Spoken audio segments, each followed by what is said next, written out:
Hey guys, I am just wanting to share a little bit about this kind of obsession that I am currently having right now that's been um, affecting how I perform, or hopefully affecting how I perform positively. I mean, like everyone, I'm sure, I suffer from nerves, anxiety before performances often, and we all care so much about what we're presenting. It's only natural. I have been trying something new to try and get me in the right headspace. Not that there's a right headspace, but just a better one. And if you guys are interested in trying this, I thought it'd be a fun thing to talk about at least. So I've been reading about traditional Japanese theater, and I've been really interested in some of the ideas I've been reading about, especially about the masks they use in these no theater, no plays, because it's just so different from our Western ideas. We think of masks as something that's expressionless, or something that covers instead of something that expresses possibly even more. And the way that we think of beauty is less subtle and less nuanced as well, because these masks are in the no plays, they're meant to be even more emotional and more complex in terms of emotion. You're supposed to be able to change expression just by slightly tilting your head down or up or to any side. I mean, it's incredible the way they describe how um, just a small change can evoke so much feeling. Um, and so the way that these masks are made, they take, sometimes a year, sometimes more. They're ideally made with wood that's over 250 years old. You have to paint with mother of pearl powder, and you have to do all these things. And just when it's almost perfect, you have to make it imperfect, which is fascinating and a whole other discussion. But it's just such a crazy process, not unlike making an instrument. And their idea also of beauty, the fact that it needs a certain amount of imperfection before it's done, and the kind of beauty that they strive to have for the actor when they're wearing these masks is a word I don't remember the Japanese, but it's neutral beauty, ambiguous expression, and for them that's the most beautiful, and I think that's fascinating. And so I've been thinking since reading about it, about my instrument really differently. I mean, it's also something created from very old wood over a lot of time, which involves a lot of care and precision to make.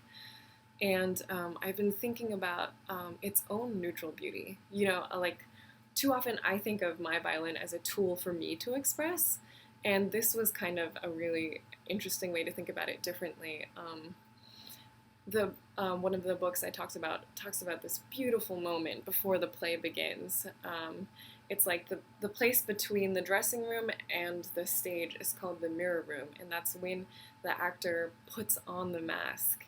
And the description of this person putting on the mask, it's such a ritual, it's sacred, this liminal space. And the word used in Japanese can refer to a physical space, like the mirror room would be, or it could, refer to something in your mind, something less tangible. And I guess what you do is you take the mask and you look at it and you pour all of your emotion into it, and then you are helped with an assistant to put it on. And in that moment, you become this character, but first it becomes you. And I don't know, it's such a beautiful meeting. And so before performances, I've been trying to think of my violin and I more as partners, and I think about its neutral beauty, its own voice and history, and I think of how it was made, and I get so excited that I get an opportunity to express with it.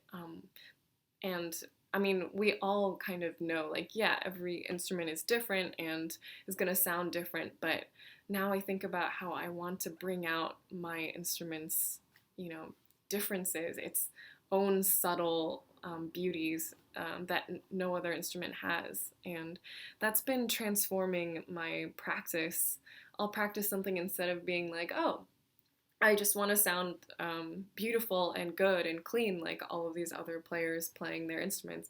I think like, what does my violin naturally like to sound like for these things? Like, I'm trying to figure out how it expresses and how I can best be a medium for it.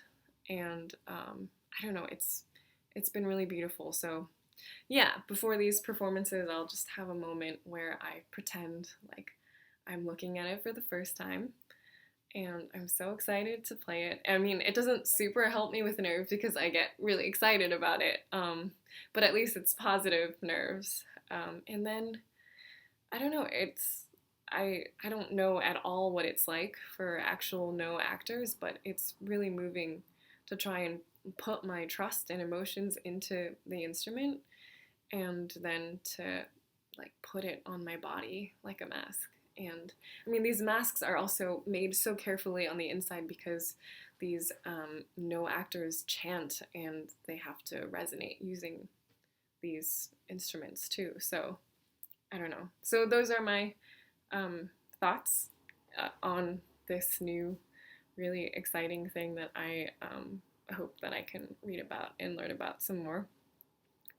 Yeah, if you try it, let me know what you think, or if I'm getting things really culturally wrong, please feel free to correct me. And I thought this was cool. No theater is one of Japan's national intangible cultural properties. And I just think that it's so cool that they have a cultural, like, intangible property. I don't know. It's just so fun. Okay, well, thanks for watching, as usual. Or not as usual if you don't. But anyway, thank you. Good night.